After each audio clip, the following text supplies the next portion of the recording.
Bonsoir à tous footballeurs et footballeuses, bienvenue sur ce nouveau numéro de Culture Foot TV, l'hebdo, servi sur un plateau pour ce numéro. Ce soir nous sommes à Cassel pour la rencontre entre l'Union Sportive du Pays de Cassel qui est leader de National 3 dans la poule G et rencontre son dauphin qui est juste derrière moi, c'est l'US Chantilly.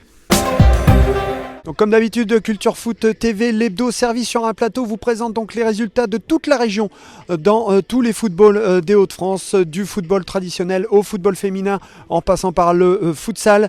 Effectivement, il y aura beaucoup d'images à voir dans cette émission. C'est la nouvelle année, c'est 2024. Je vous présente d'ailleurs mes meilleurs vœux pour cette année, que la réussite, les résultats et la santé vous accompagnent tout au long de cette année. Alors comme vous le savez, Culture Foot TV a vocation à devenir l'émission de tous les footballs de la région et devenir une émission télévisuelle surtout. Donc si vous souhaitez contribuer à devenir cette émission du football régional, eh bien n'hésitez pas à partager en masse cette émission et surtout à nous contacter aux coordonnées inscrites dans la description de cette émission.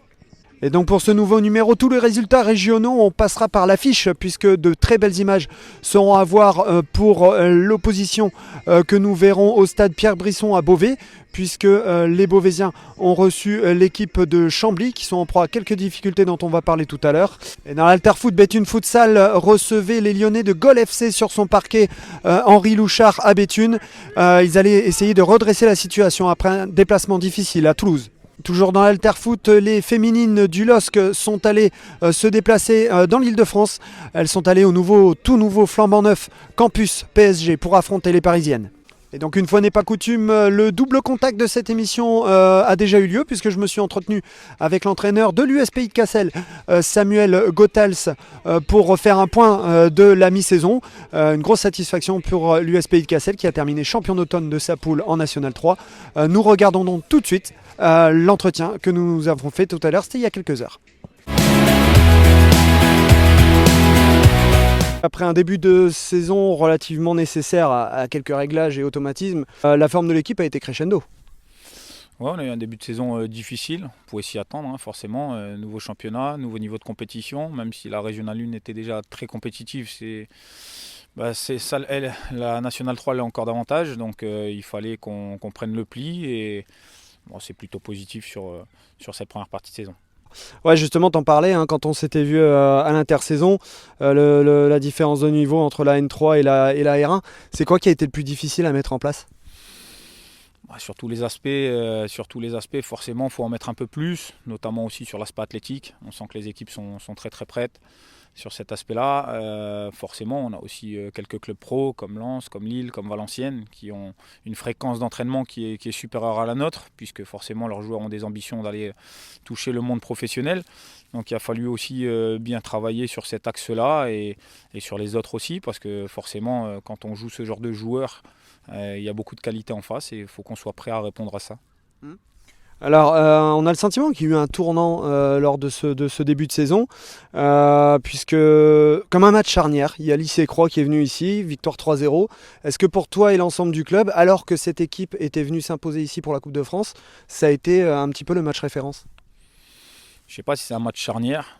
Le match charnière, j'ai envie de dire, c'est le match à Valenciennes où on prend notre premier point et où on est content d'ouvrir le compteur et je pense que ça nous permet aussi d'aborder les choses avec plus de positif derrière.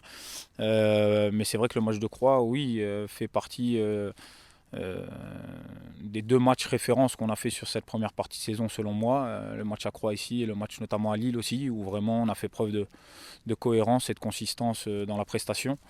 C'est les deux matchs qui ressortent sur cette première partie de saison. C'était une victoire 1-0 à Luchin. Bon, pour ce qui est des vacances, comment on a géré ça ? Le Père Noël, il était sympa, c'était des vrais repos pour les joueurs ou on a dû gérer quand même ça avec quelques consignes ? Non, on n'a pas eu énormément de repos, on s'est arrêté 8 jours. Voilà, on a eu la volonté quand même de mettre de la continuité dans ce qu'on fait. On est conscient que on vient aussi de Régionale 1, qu'il faut qu'on travaille énormément pour pouvoir exister dans ce championnat-là. C'est un championnat très difficile, très homogène, avec beaucoup d'équipes de qualité.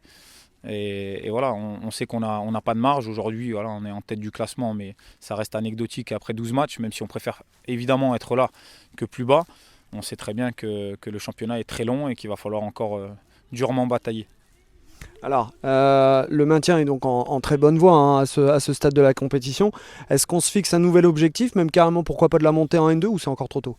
Non, il reste encore 14 matchs à jouer à l'heure actuelle, donc c'est beaucoup trop tôt pour pouvoir revoir nos objectifs à la hausse, même si le maintien est en bonne voie, tant qu'il n'est pas assuré dans un championnat qui est aussi homogène.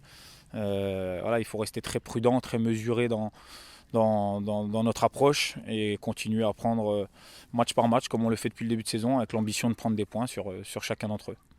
Alors Chantilly est désormais votre dauphin au classement. Vous avez même piqué la place de champion d'automne finalement juste avant les vacances.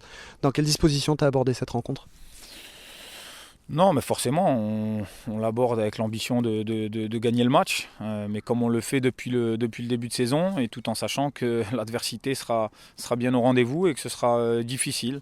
La différence, c'est qu'on a eu 3 semaines pour préparer ce match-là. Généralement, on a 1 semaine pour préparer le match du week-end. Là, le fait que ce soit un match post-trêve, on a eu 3 semaines, donc on a été un petit peu plus pointilleux dans la préparation, en espérant que ça paie. Ça ne nous offre pas de garantie, mais on espère qu'on pourra prendre les 3 points aujourd'hui, parce qu'en termes de préparation, j'ai trouvé que le groupe a bien travaillé. Bon, merci Sam. Culture Foot TV te présente les meilleurs vœux pour 2024 et cette deuxième partie de saison, en espérant le meilleur. Merci beaucoup, merci à vous. Voilà, donc on souhaite que les résultats de Pays de Cassel continuent bien évidemment pour cette deuxième partie de saison. Nous allons voir tout de suite ce que ça a donné le résultat au stade Joseph Duvet à Norpen. Les images de la rencontre entre l'US Pays de Cassel et l'US Chantilly, le dauphin de l'équipe au moment où je vous parle.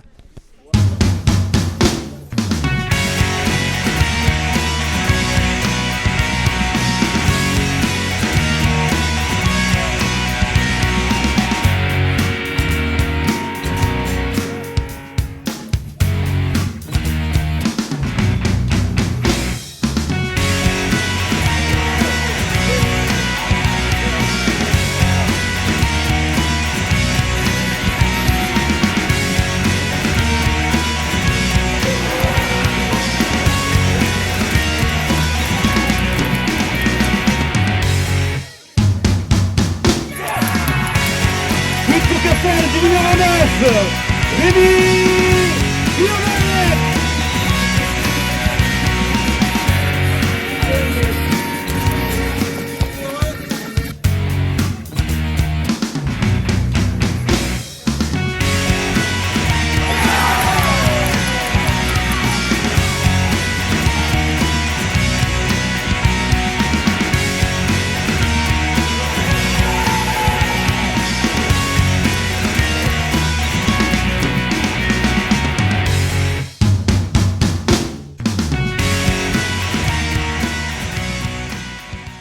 Et donc avant de regarder le reste du football amateur dans notre région, nous allons regarder nos représentants dans la Ligue 2, puisqu'il y avait un beau derby qui se préparait entre VA qui recevait Amiens au stade du Hainaut.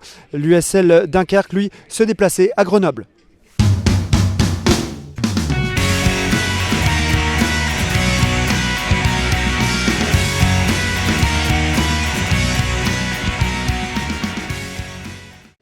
Et nous faisons le point sur les changements qu'il y a eu dans notre football régional, puisque Béthune Futsal, on l'a su il y a quelques jours, est passé devant les instances de la DNCG. Ils ont obtenu malheureusement les foudres de l'instance financière du football français, puisque l'instance leur a retiré 3 points au classement. Ils n'avaient vraiment pas besoin de ça, ce qui les pose en position de relégable.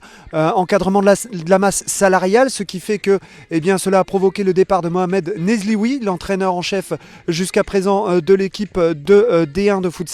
C'est Aldo Canetti qui, une fois de plus, va devoir renfiler son costume de sauveur de l'équipe pour pouvoir réaliser cette opération sauvetage dans laquelle on leur souhaite la plus grande chance possible. Toujours à Béthune, le stade béthunois s'est séparé du frère d'Aldo cette fois qui lui avait repris du service. Et bien Carmelo lui quitte son poste d'entraîneur de l'équipe première pour permettre au club de s'attacher les services de la véritable légende vivante du club, du Racing Club de Lens. C'est Jean-Guy Wallem qui avait quitté le club de Colmar juste avant la trêve en National 2. La présidence du club de Béthune aussi est en phase de changement. On en saura plus dans les jours qui viennent. Et quand une légende arrive au Stade Béthunois, une autre légende s'en va, cette fois-ci au CS Avion, puisque Pascal Sigan a dû quitter ses fonctions d'entraîneur de l'équipe première, où il était en place depuis l'été dernier. On s'était entretenu, rappelez-vous, aussi avec le président du CS Avion qui envisageait d'accéder le plus rapidement possible d'ici 2027 à la Nationale 2. Au vu du classement actuel, le CS Avion n'est donc pas dans ses objectifs temporels. Et c'est Mounir Diane qui sera en charge de redresser la situation pour le CS Avion. Voilà, c'est l'Altarfoot et donc les dogs féminines qui ont reçu un renfort de poids en la personne d'Amandine Henry qui a préféré continuer la compétition pendant cet hiver plutôt que de se reposer aux États-Unis, là où elle exerce habituellement. Et le premier test pour la recrue phare du LOSC était d'affronter tout simplement les Parisiennes au centre d'entraînement de Poissy, flambant neuf. On regarde tout de suite les images de cette rencontre qui n'a pas été facile pour les Lilloises.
Et pour la suite de cet Alterfoot, on va au Palais des Sports Henri Louchard à Béthune, où les loups béthunois, entraînés désormais par Aldo Canetti, ont réussi à faire face aux Lyonnais du Gol FC, après un déplacement à Toulouse en tout début d'année qui ne leur avait pourtant pas promis des lendemains qui chantent. On regarde tout de suite ce que ça a donné.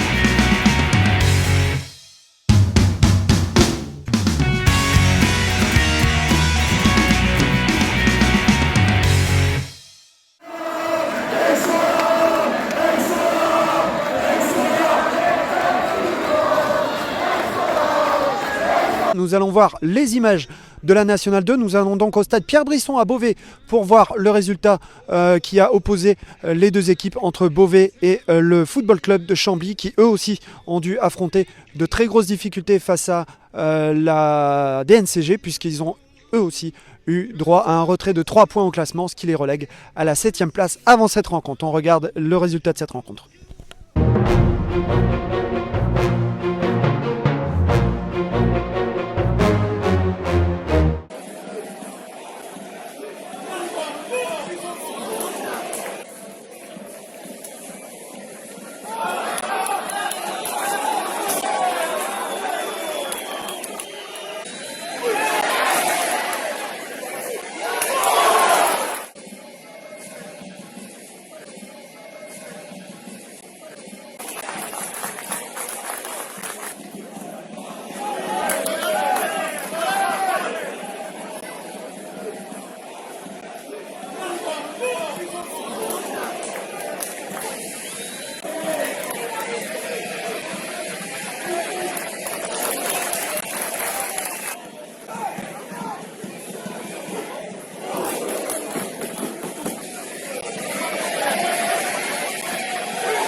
Voilà, on arrive à la fin de ce nouveau numéro de l'hebdo Service sur un plateau. Ça a été vraiment un grand plaisir de vous le présenter. Je vous présente une nouvelle fois mes vœux pour l'année 2024. Pour ce qui est de la prochaine journée, donc ce sera le week-end du 20 et 21 janvier. Dans le groupe C, le stade Briochin recevra nos champions d'automne actuels de l'US BCO. Dans le groupe D, c'est Wascal Foot qui recevra le Racing Besançon. En National 3, on verra une belle opposition qui se prépare entre l'US Vimy et la réserve du LOSC. En D1 féminine, eh bien, le LOSC recevra Dijon, ça se passera au Stadium Neuville-Neuf-d'Ascq. Et en futsal, en division 1 de futsal, eh bien, les Béthunois de Aldo Canetti se déplaceront au Sporting de Paris, un très gros déplacement dans l'Île-de-France. N'oublions pas aussi le 21 janvier d'aller supporter nos locaux de l'entente Feigny-Aulnois-Emery qui recevront le club professionnel de Ligue 1 Montpellier Hérault Sporting Club.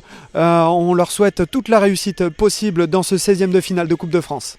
Voilà, donc c'est donc la fin de ce numéro de Culture Foot l'hebdo, service sur un plateau. Ça a été un grand plaisir. Il fait un peu froid ici quand même à Cassel avant cette rencontre entre l'US Pays de Cassel et l'US Chantilly. Mais ça a été un vrai plaisir de vous présenter. En attendant, on se retrouve la semaine prochaine pour le podcast, le Café Crème de l'hebdo de Culture Foot TV. En attendant, on est tous foot. Je vous souhaite une excellente semaine et à la fois prochaine.